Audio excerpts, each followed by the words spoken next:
استاد راستی حتی سوال داریم اگر جواب میدادین خوب میشید. یکم سوال استاد همین سوال کم ترک نمیدونم راستی گپ نادرسته درسته. همین بعضی طبیبای هستن اوزی که مقصد همین دخترها را مثال گپ پیش توی شرمگاهشون مثال گپ میدوزن با سومای کلان. حکمی همیو نگاه اسلام چیه استاد؟ هم خیلی طبیبا باید همو پسر که همی با همین حالت گرفتار میشه مثال گپ در روز قیامت یکم اجر داره یا که حقی او همو مقصد شرمگاه ساخته است. فهمو عملی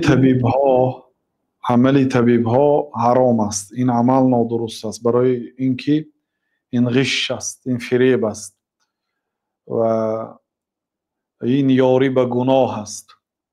و افسوس که امروز بیچاره مهاجرها زن میگیرن با یک آرزوی و امید، اینقدر مهنت ها میکنن، سالهای طولانی در وگان ها خواب میکنن، پول جمع میکنن، با پول کلان زن میگیرن که نعوذ بالله اون نادختر است. و باز علاوه بر این بعضی آنها این عیب خود را با این نوع جراحت ها میپوشونند.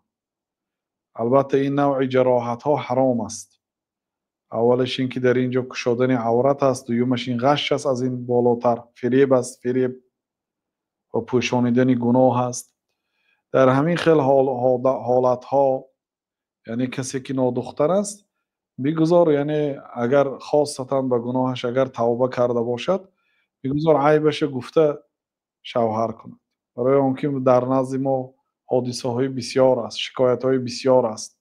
در بالای جنگ و جدال زنگ میزنند، روزهای توی زنگ زدگی هستند که چیکار کنیم؟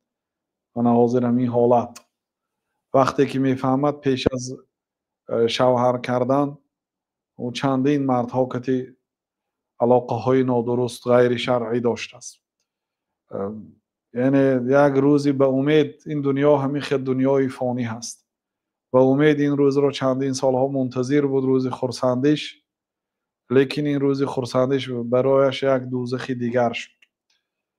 بنابراین بر ذمه پدر و مادر واجب است، فرض است، حتمی هست اهمیت دادن به تربیه فرزندها، هم به دخترها هم پسرها، تا اینکه از راه فساد، از راه فجور دور باشند.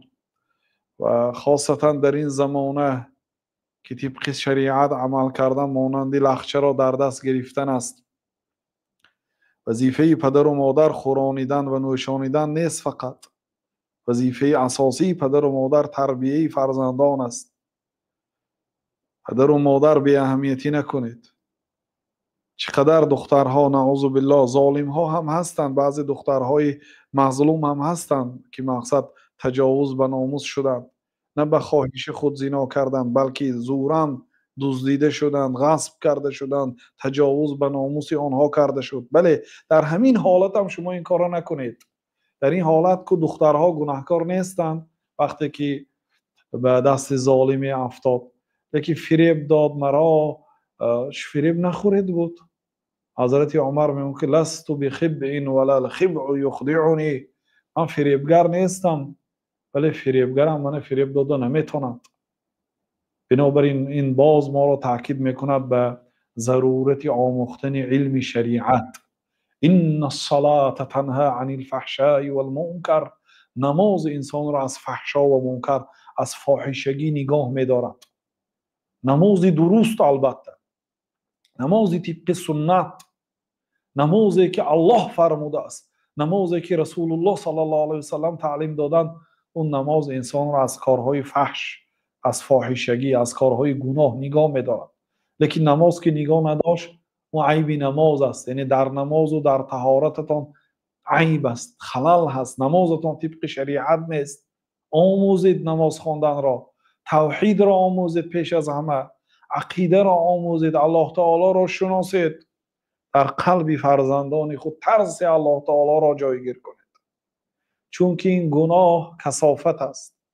گناه هیچگاه نه در دنیا نه در آخرت نیکی را نمی بیارد. از گناه نه انسان لذت میبرد، فقط حسرت و پشیمانی ندامت است در این دنیا و در آخرت. گناه انسان را خار و ذلیل میکند. گناه انسان را خار و ذلیل میکند. او فایده ندارد. بنابراین برای فرزندها تعلیم دادن شریعت حتمی است. ببینید وقتی از تربیه، از تعلیمات شریعت دور شدیم، سخن الله تعالی را نشنیدیم، سخن رسول الله صلی الله علیه و سلم را نشنیدیم، به دین اهمیت ندادیم، دنیا ما هم دیگر ضرر میبینیم. در دنیا ما هم آباد نمیشد. من عمل للدین، کسی که برای خاطر دینش عمل کند، کفاه الله امر دنیا، الله تعالی امر دنیاش را کفایتی میکند. من اصلح ما بینه و بین الله اصلح الله ما بینه و بین الناس. کسی که بین خود و بین الله تعالی را اصلاح کند، الله تعالی بین او و بین خلق را اصلاح میکند. و من احسن سریرته و من اصلح سریرته اصلح الله علانیته. کسی نیتش را پاک کند، قلبش را پاک کند، الله تعالی اعضاهایش را پاک میکند. بنابراین برادرها کوشید در تربیه فرزندها، خاصتا دخترها و پسرها، همه آنها مهم است. چون که تربیه فرزندها، پسرها هم اگر ویران شود این مشکل است. ندامت است هم در این دنیا هم در آخرت. و برای طبیب ها از الله تعالی ترسید. رزقی که از همین حساب میابید حرام است و فرزنداتون حرام رو میخورانید. خیانت به اسلام و مسلمان ها هست. و این چنین زنی که این کار را کرد است، این خیانت به شوهر است، خیانت به الله است و این نادرست است. و این پول هایی که دادید و گرفتید روز قیامت پرسیده میشید من این اکتسبه و فیما انفقه. این پول از کجا یافتید، به کجا صرف کردید؟ اینا جوابگری دارد همش. و کسی که نعوذ بالله به این حالت گرفتار شده باشد، شاد و روشن عیب خود را بیان کرده شوهر کند. من نادختر هستم، من زیناکار بودم، گفته عیبش رو بیان کند، بعد شوهر کند. کسی خواهد گیرد، کسی نخواهد نگیرد. الله تعالی کسی را ترک نمی‌کند، از زیناکار دیگر اسب میگیرد با توی. برای همین فریب نکنید تو. ولی اگر یگان جای نافهما داشته باشید برادر، پرسید. سلامت باشید استاد.